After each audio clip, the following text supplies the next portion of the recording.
Quality ఎలా ఉంది? Quality కూడా బాగానే ఉంది సార్. బాగానే ఉందా? అవును సార్. ఎలా ఎలా రోడ్డు చూపించు.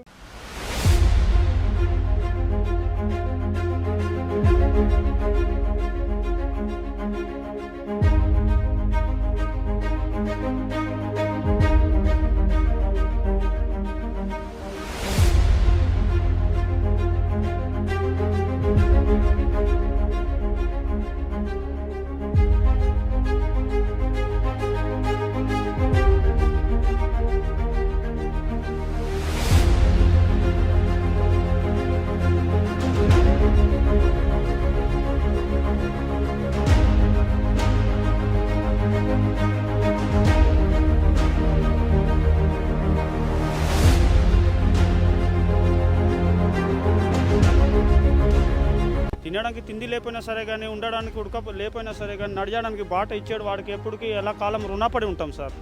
అది మాత్రం వాస్తవంగా చెప్తున్నాం.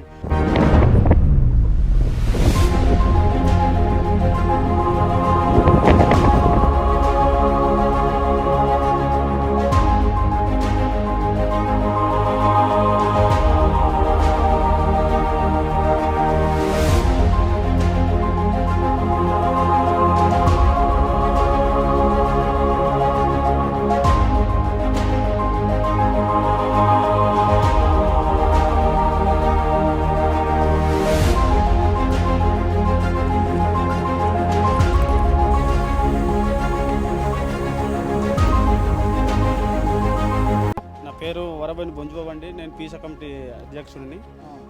ఇక్కడ 1995 నుండి సోమేష్ కుమార్ పిఓ ఉన్నప్పుడు ఈ రోడ్డు స్టార్ట్ అయింది సార్, మట్టి రోడ్డు. అక్కడ నుండి ఇప్పటిదాకా ఎవడు కూడా చేసేవాడు నాదుడు ఎవరు లేదు. ఇప్పుడు ఈ ప్రభుత్వం వల్ల వచ్చి కొణిదెల పవన్ కళ్యాణ్ గారు వచ్చి ఈ క్రమంలో అడవి తల్లిబాట కార్యక్రమంలో నియమించి ఈ రోడ్డు అంత చక్కగా చేసాడు కావున మా ప్రజలు కూడా వాడికి రుణపడి ఉంటాం సార్. నా పేరు రాజు అండి. మాది సంపంగిపుట్టు గ్రామం. ఇప్పటి వరకు మాకు తార్ రోడ్ లేకపోవడం వల్ల మేము ఎంత ఇబ్బందులు పడ్డామంటే చాలా కష్టాలు పడ్డాం. ఎవరికైనా డెలివరీ ఇబ్బంది వచ్చినా కానీ, సడన్గా రాత్రిపూట ఎవరికైనా బాగోలేకపోయినా కానీ ఈ రోడ్డు మీదగా డోల్మోత మీద మేము వచ్చేవాళ్ళం. ఎంత కష్టపడి వచ్చేవాళ్ళం అంటే దరిదాపు ఉప్ప పిహెచ్సికి మా ఊరు నుంచి రావాలంటే చాలా కష్టం. బాగోలేనప్పుడు వాళ్ళని ఎత్తుకొని మోసుకుంటూ డోల్మోతలోకి రావడానికి దరిదాపు 4-5 కావాలి. ఇంచుమించు ఒక 300 పీపుల్స్ ఉంటారు. అదే సార్ ఇప్పుడు సంపేంపుట్టు, రణంకోట, సిటీ వలస. సో వాళ్ళు రావడానికి చాలా ఇబ్బందిగా ఉంది సార్. ఇప్పుడు పిక్కలు వేయడం వల్ల ఇంకా ఇబ్బందిగా ఉన్నదన్నమాట. బాగానే ఉంది అయితే? బాగానే ఉంది. క్వాలిటీ ఎలా ఉంది? క్వాలిటీ కూడా బాగానే ఉంది సార్. అవును సార్. అలా మళ్ళీ పైకి వెళ్ళిద్దా? ఇది స్ట్రైట్ ఇలాగ వెళ్ళిపోవాలి సార్. ఇలా సార్ ఆ కొండ ఉంది కదా సార్, ఆ కొండకి టచ్ అయ్యి అలాగ వెళ్ళింది సార్.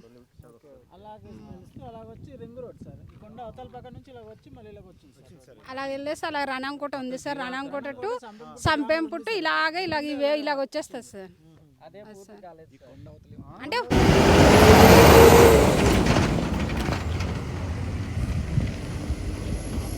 ఆ ఊరికి సర్పంచ్ అమ్మా? అవును సార్. పాతుండమ్మనమ్మ సార్. దుర్గం సర్పంచ్ ఇదే ఫస్ట్ టైం? First sir. ఏ పార్టీ తరపున? వైసీపీ పార్టీలోనే. ఓకే. గత 5 సంవత్సరాలు పంచాయతీ మీరు ఉన్నారు కదా సర్పంచ్గా, ఎలా ఉంది? ఇప్పుడు పవన్ కళ్యాణ్ గారు వచ్చిన తర్వాత మీ పంచాయతీ ఎలా ఉంది? అంటే సర్పంచులకి అప్పుడు వైసీపీ ప్రభుత్వంలో ఉన్నప్పుడు సరిగా నిధులు సరిగా లేదు సార్. అది అందుకే కొంచెం ఇబ్బంది. పవన్ కళ్యాణ్ గారు పంచాయతీ నిధులు వేస్తే కొంచెం అంటే కొన్ని స్కీమ్ తరపున రాకపోయినా పంచాయతీ డబ్బులతోనైనా కొన్ని గ్రామాల్లో సీసీ రోడ్లు కానీ, డ్రైనేజీలు కానీ కొన్ని అలాంటివి వేసుకోవడానికి అవకాశం ఉంటుంది. సో అలాంటి నిధులు రాకపోవడం వల్ల కొంచెం ఇబ్బంది పడ్డాం. ఇప్పుడు పవన్ కళ్యాణ్ గారు ఆయన పంచాయతీ మినిస్టర్ కదా, ఆయన ఎలా ఉంది? ఇప్పుడు పర్వాలేదు సార్. అంటే ఏ విధంగా బాగుంది అంటున్నారు? అంటే ఈ విధంగానే బాగుంది సార్. అన్ని నిధులు వస్తున్నాయి మీకు? ప్రతిదీ వస్తుందా? పర్వాలేదు సార్. సార్ ఎప్పటికీ ఉప ముఖ్యమంత్రికి అంతా మేము రుణపడి ఉంటాం సార్. మాకు కంటిలో నిద్ర లేకుండా గర్భిణీ స్త్రీలకి ఇలా మోసి తీసుకెళ్ళడానికి మాత్రం చాలా ఘోరంగా ఉండేది. ఈ ప్రభుత్వం వచ్చిన నుండి చాలా ఆనందంగా ఉంది మాకు. తినడానికి తిండి లేకపోయినా సరే కానీ, ఉండడానికి లేకపోయినా సరే కానీ, నడవడానికి బాట ఇచ్చాడు వాడికి ఎప్పటికీ ఎలా కాలం రుణపడి ఉంటాం సార్. అది మాత్రం వాస్తవంగా చెప్తున్నాము. వైసీపీ ప్రభుత్వం ఉన్నప్పటికీ ఎక్కడ కూడా అభివృద్ధి జరగలేదు సార్. ఈ రోడ్ల విషయానికి వస్తే ఈ ప్రభుత్వం రాగా వెంటనే ఎక్కడ దాకాడే కంట్రోల్ చేసి రోడ్లు మాత్రం ఇంకా మరమ్మతులు అన్నీ మొత్తం క్లియర్ చేశారు. వారికి ఎప్పటికీ రుణపడి ఉంటాం సార్. అప్పుడు ఎలా ఉండేది ఈ రోడ్డు, ఎలా ఉండేదమ్మా అప్పుడు? అప్పుడు చాలా ఘోరంగా సార్. అంటే మొత్తం బురదతోని అలాగే ఆటోస్ కానీ బైక్స్ కానీ అలాగే అక్కడ చాలా ఎక్కువ ఉండేది సార్. బళ్ళు తూరడం కూడా కష్టం. బళ్ళు అక్కడ దిగిపోయిందా మళ్ళీ లాగడం కష్టం సార్. ఆ సమయంలో ఇప్పుడు ఈ ప్రభుత్వం, మన ప్రభుత్వం వచ్చి, మన ఉప ముఖ్యమంత్రి వచ్చి ఇప్పుడు ఇంత మేలుగా చేసాడంటే మేము ఎప్పటికీ వాడికి ఇంకా రుణపడే ఉంటాం సార్. అది అప్పుడు డోల్ మీద తీసుకెళ్ళి సార్ అప్పుడు జబ్బు వాళ్ళకి కానీ, ప్రెగ్నెంట్ ఉన్న వాళ్ళకి కానీ మొత్తం ఇక్కడ నుండి ఉప్ప పిఎస్కి మోసుకొని కావడ కట్టుకొని మోసి తీసుకెళ్ళేవారు సార్. అక్కడ వరకు తీసుకెళ్ళి అక్కడ నుంచి ఆటోలు ఉండేయా? ఆటోలు ఏం లేవు సార్. అక్కడ కూడా అక్కడ నుండి మళ్ళీ రిటర్న్ తీసుకురావాలి సార్ మోసుకొని. అంటే అదే సార్, ఇప్పుడు మీరు వెళ్తారు అక్కడ ఉప్ప ఉంటాయి కదా జంక్షన్, అక్కడ దాకా తీసుకెళ్ళాలి సార్ మామూలుగా పిహెచ్కి అనమాట. ఇప్పుడు ఇలా ఫోన్ కొడితే వెంటనే వచ్చేస్తున్నాయి సార్ ఇంటికి బండి. ఏ జబ్బు జ్వరం అయినా సరే కానీ వెంటనే వచ్చి వెంటనే వితిన్ 5 సెకండ్ల కల్లా వెళ్ళిపోతున్నది అక్కడ బండి ఉప్ప పిఎస్లో.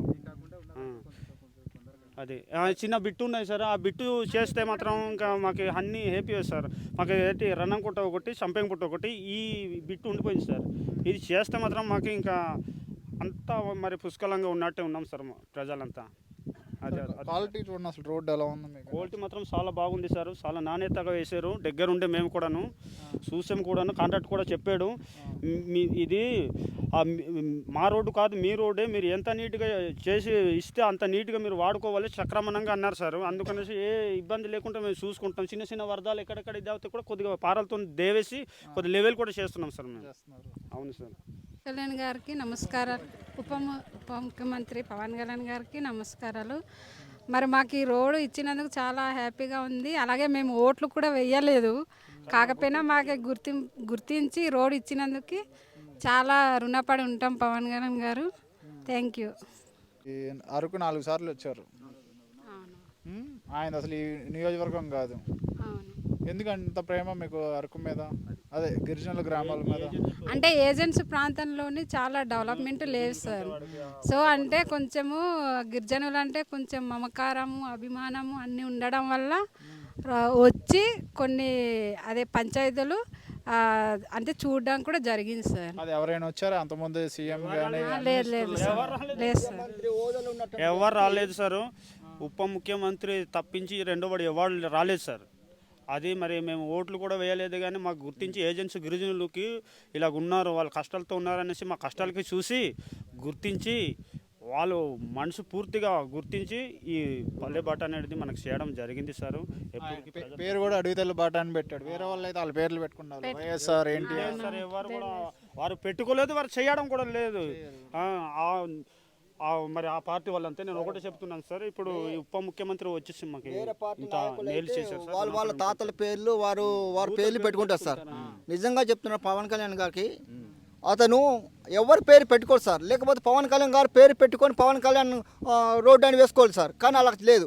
అతను ఎవరంటే ఇంతకుముందు అమరజీవులు పొట్టి శ్రీరాములు పేరు కానీ, సుభాష్ చంద్రబోస్ పేరు కానీ, అంటే గతంలో మనకు స్వతంత్ర సమరయోధులు ఉన్నారు కదా సార్, అతని పేర్లు పెట్టాలి సార్. ఇప్పుడు బతికినవాడు పేర్లు ఎందుకు సార్ పెట్టుకోవాలి అనవసరంగా?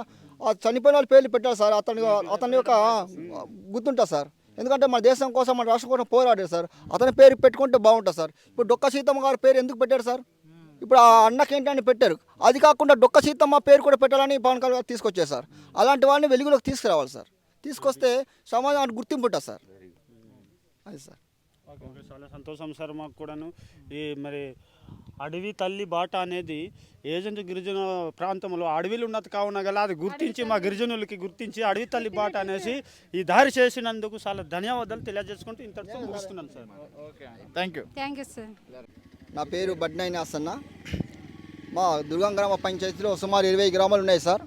20 గ్రామాల్లో ఇక్కడ రణంకోట నుంచి, దుర్గం నుంచి రణంకోట సంపంపూడి మీదుగా రోడ్లు లేదు సార్. ఇప్పుడు మన డిప్యూటీ సీఎం గారు పవన్ కళ్యాణ్ గారు ఆదేశాల మేరకు అడవి తల్లి బాట వేయడం జరిగింది సార్. చాలా సంతోషం వ్యక్తం చేస్తున్నాం సార్. అలాగే మిగతా గ్రామాల్లో కూడా రోడ్లు లేవు, ఆ గ్రామాల్లో కూడా వేయాలని కోరుకుంటున్నాం సార్. ఎందుకంటే గతంలో చాలా ప్రభుత్వాలు వచ్చాయి కానీ ఎవరు పట్టింపు చేసుకోలేదు సార్. పేపర్ వరకే సార్, దరఖాస్తు రాయడం ఇవ్వడం వరకే సార్. అది పేపర్ మరి ఎక్కడ పారేస్తారో తెలియదు కానీ ఇస్తామంటున్నారు కానీ ఇవ్వట్లేదు సార్. ఇది first time sir. Pawan Kalyan garu అంటే మాట అనుకున్నారంటే ఖచ్చితంగా ఇస్తారు సార్. అతని మీద నమ్మకం ఉంది సార్, మాకు చాలా నమ్మకం ఉంది. మా మాట చెప్పడం మనవ తిప్పని అటువంటి మనిషి సార్ పవన్ కళ్యాణ్ గారు. నీతి నిజాయితీ పరుడు సార్. అతని మీద చాలా మేము హర్షం వ్యక్తం చేస్తున్నాం. ఎందుకంటే చాలా నిక్కసైన మనిషి సార్. అతను చెప్పాడంటే ఖచ్చితంగా చేస్తాడు సార్. సంవత్సరాలు అయింది కదమ్మా స్వాతంత్రం. ఎన్ని సంవత్సరాలు అయింది మన స్వాతంత్రం వచ్చి? 78 సంవత్సరాలు, 8 సంవత్సరాలు. 78 సంవత్సరాల తర్వాత ఇప్పుడు ఈ రోడ్డు వేశారు కదా, ఏమనిపిస్తుంది అసలు మీ గ్రామస్తులందరూ? నిజంగా చెప్పండి మీరు, అంటే అడిగేమని కాదు. చాలా హ్యాపీగా ఉంది సార్. అదే మన పవన్ కళ్యాణ్ గారికి కాలు దండం పెట్టి మొక్కుకోవాలనిపిస్తుంది. అవును, చాలా హ్యాపీగా ఉంది. అవును. అంటే ఇంకా మీరు ఇంకా సమస్యలు చెప్తున్నారు కదా, ఆ సమస్యలు కూడా అంటే ఇంకా తీరుతాయని అనుకుంటున్నారా లేకపోతే ఏంటి? అంటే ఏంటి ఉద్దేశం ఏంటి? అది ఆయన ఏమనుకుంటున్నారు, మీరేం కోరుకుంటున్నారు, ఆయన ఏం చేస్తున్నారు, దానికి దీనికి మీకు ఏమన్నా? అంటే ఇప్పుడు డిప్యూటీ సీఎం అయ్యారు కదా సార్, అది మాకు ఒక హ్యాపీగా ఉంది. ఇప్పుడు పవన్ కళ్యాణ్ గారు కూడా ఇక అంటే అందులో ఉన్నారు కాబట్టి, డిప్యూటీ సీఎం గా ఉన్నారు కాబట్టి ఇంకా కొన్ని స్కీములు మా అదే అంటే ఏజెన్సీ ప్రాంతంలోని కొన్ని డెవలప్ చేస్తారని కోరుకుంటున్నాను సార్. మరి ఆయన ఎక్కడ మరి పట్టణ ప్రాంతాల్లో కూడా కావాలి అని అనుకుంటారు కదా చాలా మంది జనాలు. మరి మీకేమనిపిస్తుంది అసలు? యాక్చువల్గా ఇక్కడికి వచ్చి ఇన్ని చేస్తున్నారు కదా, ఇప్పుడు ఎన్నో నెలలు, ఇప్పుడు 18 నెలలు అయింది కదా, ఈ 18 నెలల్లో మీరు ఎన్ని సమస్యలు ఆయన తీర్చారనుకుంటున్నారు? టీచర్ అంటే సార్ ఇప్పుడు సార్ కూడా మెల్లమెల్లగా ఒక్క దగ్గరే కాదు సార్. అవును, అవును, అన్ని మొత్తం ఇవ్వాలి కదా. అవును, అవును, ఇవ్వాలి కాబట్టి అతను కూడా కొంచెం కొంచెం ఇచ్చుకుంటూ పోవాలి సార్. అవుతున్నారు. ఓకే. అంటే మీకు మెయిన్ ఏంటంటే ఏ ఊరికైనా ఒక రహదారి ఉంటేనే బెటర్. అంటే సౌకర్యాలన్నీ కరెక్ట్గా అవుతాయి. ఆ రహదారి తర్వాత మిగతా అన్ని బిల్డింగులు అన్ని. ఇంకా మీకు పాఠశాల కూడా అన్నీ ఉన్నాయమ్మా? పాఠశాల కానీ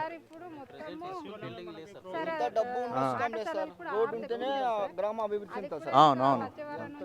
ఎన్ని ఉన్నా కానీ కాదు, ఎన్ని ఉన్నా సార్, రోడ్డు ఉన్నప్పుడే గ్రామాల్లో అభివృద్ధి చెందుతారు సార్. Okay, okay. అంటే ఇప్పుడు స్కూల్ బిల్డింగ్లు గానా అంటే ఏదైనా కన్స్ట్రక్షన్ అవ్వాలంటే రోడ్ ఉంటేనే కదా సార్. అవును, అవును. అదన్నీ మెటీరియల్ అన్ని తెచ్చుకోవడానికి.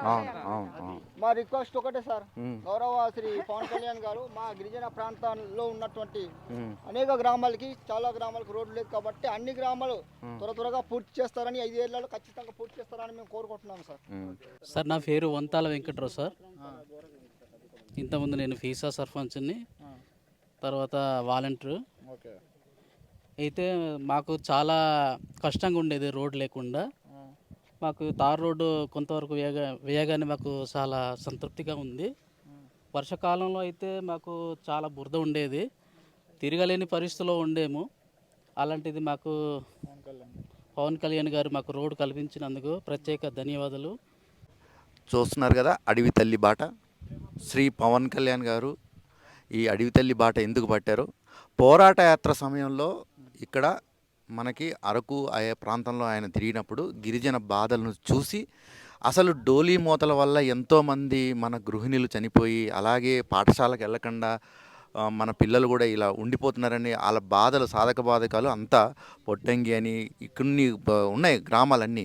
ఆయన తిరిగిన గ్రామాలు చూసి తర్వాత మనం వస్తామో రామో, మనకు ఓట్లేసినా ఓట్లేయకపోయినా, ముఖ్యంగా చెప్తున్నాను మన జనసేన కార్యకర్తలకు కానీ నాయకులకు కానీ, ఏమయ్యా ఇటువంటి రోడ్లు వేసారు, కనీసం ఆయన ఒక్క నీతి నిజాయితీని ఆయన చెప్పండి అయ్యా. ఇంత అభివృద్ధి అసలు ఎక్కడ ఇంత అభివృద్ధిని అసలు చూడలేదు అని ఇక్కడ ఇంతమంది గిరిజనుల సాక్షిగా ఇక్కడ మాత కూడా ఇలా చెప్తున్నారంటే, ఇంత ఇతర పార్టీ వాళ్ళు కూడా చెప్తున్నారంటే, ముఖ్యంగా పవన్ కళ్యాణ్ గారు చేసే పనులన్నిటికీ ఈ రోజున రిజల్ట్ తెలుస్తుంది. వెంటనే రాదు కదా రిజల్ట్. ఇప్పుడు 16-17 నెలల తర్వాత ఇంత గొప్ప రోడ్డు ఇక్కడ పడడం వల్ల ఇక్కడ ఈ డోలీ మోతల్లో ఎంతోమంది మహిళలు కూడా చనిపోవడం జరిగింది.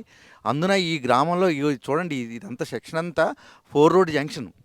ఈ 4 రోడ్ జంక్షన్లో అడవి తల్లి బాటలో ఇంత అభివృద్ధి ఇంత లోపలికి కూడా జరుగుతుందంటే వీళ్ళందరూ ఎందుకు అంటున్నారంటే, పవన్ కళ్యాణ్ గారు పనిచేశారు, మాకు ఈ వెలుగులు నింపారు, ఇక్కడ బాట వేశారు, మౌలిక సదుపాయాలు కల్పించారన్నారు. ఇంకా మనం కూడా ఆయన నీతి నిజాయితీని మనం ఆయనకి మనం ఏదైనా ఉండాలంటే ఇటువంటి పనులు చేసినప్పుడు, అడవి తల్లి బాట చేసినప్పుడు ప్రతి ఒక్కరు వెళ్ళి తెలియచేయండి. పవన్ కళ్యాణ్ గారు వాళ్ళ కృషి వల్ల ఈ రోజున ఈ రోడ్లు మన గిరిజన ప్రాంతంలో డెవలప్ అవుతున్నాయని చెప్పి, ఇంకొకసారి ఏంటంటే వాళ్ళకి ఎప్పుడు అండగా ఉంటారు, ఎప్పుడు నీడగా ఉంటారు. అలాగే ప్రతి ఒక్క భారతీయుల్లో మనం ఆయన్ని ఎందుకు ఇంత నీతి నిజాయితీ అంటున్నామంటే సాక్ష్యం అడవి తల్లి బాట అనే నేమ్లోనే ఉంది. ఈ నేము ఇప్పటికీ ఈయన చెప్తున్నారు, ఇందాక చాలామంది చెప్తున్నారు మాకు ఏమీ లేదండి, పుట్టెరిగి ఇప్పుడు అసలు ఈ రోడ్డే లేదు ఇక్కడ. ఈ రోడ్డు లేని ఏరియా చూడండి, ఇది డాంబర్ రోడ్ వేశారు. ఇంత రోడ్డు వేసిన తర్వాత కూడా ఇప్పటికీ కొన్ని సమస్యలు ఉన్నా చాలా సావధానంగా రేపొద్దున ఈయన మీద నమ్మకంతో చేస్తారన్నారు. కాబట్టి మిగతా ఏదున్నా కానీ ఈ నీతి నిజాయితీకే మనం నిలబడదాం, ఆయనకు తోడుగా నిలబడదాం. జై హింద్, జై జనసేన, జై పవన్ కళ్యాణ్. సార్ అంటే ఇంతకుముందు వైసీపీ ప్రభుత్వంలో ఉన్నప్పుడు సచివాలయం బిల్డింగ్లు ఇచ్చేస్తారు. అదేమొచ్చి కాంట్రాక్ట్లకు ఇస్తేనేమొచ్చి వాళ్ళు తీసుకున్నారు కానీ తొందరగా రెడీ చేయలేదు సార్. డబ్బులు నొక్కేసారా? నొక్కడం కాదు సార్, అంటే మేము అప్పుడు సర్పంచ్ కదా సార్, అంటే మేము అక్కడ ఒక కాంట్రాక్టర్ తీసుకొని, అంటే మాది థర్డ్ పేజ్లో వచ్చింది సార్. అది థర్డ్ పేజ్లో రావడం వల్ల కొంచెం డీల్ అయిందనమాట, అంటే బిల్లుల ప్రకారం. ఈలోగా అదే ప్రభుత్వం కూడా అయిపోయింది. దానివల్ల ఇప్పుడు మేమంటే మా ఓన్ అమౌంట్తో ఈ సచివాలయంలో యాక్చువల్గా ఇప్పుడు వాలంటీర్లు ఉండేవాళ్ళు సార్, వాళ్ళు రూమ్ ఇచ్చారనమాట. అదే దానివల్ల ఇబ్బంది పడడం వల్ల మేము ఓన్ డబ్బులతోనే ఒక 2 రూములు కట్టించింది సార్ అక్కడ సచివాలయం స్టాఫ్ ఉన్నారు. అవును సార్. అక్కడ ఎంత డబ్బులు మార్చారో తెలియదు సార్, అది ఏం చేశారో తెలియదు సార్. పంచాయతీ గ్రామ జనాభా అంతే చాలా నష్టపోతున్నాం సార్. ఆ సచివాలయం గురించి మాత్రం చాలా ఘోరంగా ఉంది. ఎక్కడ ఆ గంతలో చెట్టు కింద ఇలాగ ఉన్నది సార్, కోలమ్స్ లేపేసి అలాగ ఆపేశారు సార్, పెండింగ్లో ఉండిపోయింది. అది మాత్రం అది వెంటనే మరి ఉప ముఖ్యమంత్రి దృష్టికి సెకండ్ స్టేజ్ ఇచ్చిన బిల్లులు అదే బిల్డింగ్లు అంతా, అంటే ఫస్ట్ స్టేజ్కి ఇచ్చింది కంప్లైంట్ అయింది సార్. సెకండ్ ఉన్నది కూడా సరిగా అవ్వలేదు, థర్డ్ ఉన్నది అంతా అస్సలు అవ్వలేదు. అది కూడా మేము ఒకరికి పట్టుకొని ఆ కోలమ్స్ దాకా అదే పెట్టుకున్నాం సార్. అదే అంతేగాని అందులోని డబ్బులు అలాంటివి తినడం అలాంటిది ఏం లేదు సార్. అదే సార్ మేము సర్పంచ్ వాళ్ళు మేమే తీసుకుని వచ్చి చేయించాం సార్, అది వేరే వాళ్ళు కాదు. పవన్ కళ్యాణ్ గారు వచ్చారు కానీ సెట్ అవుతుంది స్లో పోవటం. అదే ఇప్పుడు అవుతుంది అంటున్నారు సార్. జనసేన తరపున చేస్తారా? చేస్తాం. రోడ్డు వేసారు కదా అసలు. శ్రీ పవన్ కళ్యాణ్ గారికి ధన్యవాదాలు. జై హింద్. అడవి తల్లి బాట వేసినందుకు శ్రీ పవన్ కళ్యాణ్ గారికి ధన్యవాదములు. జై హింద్. జై హింద్.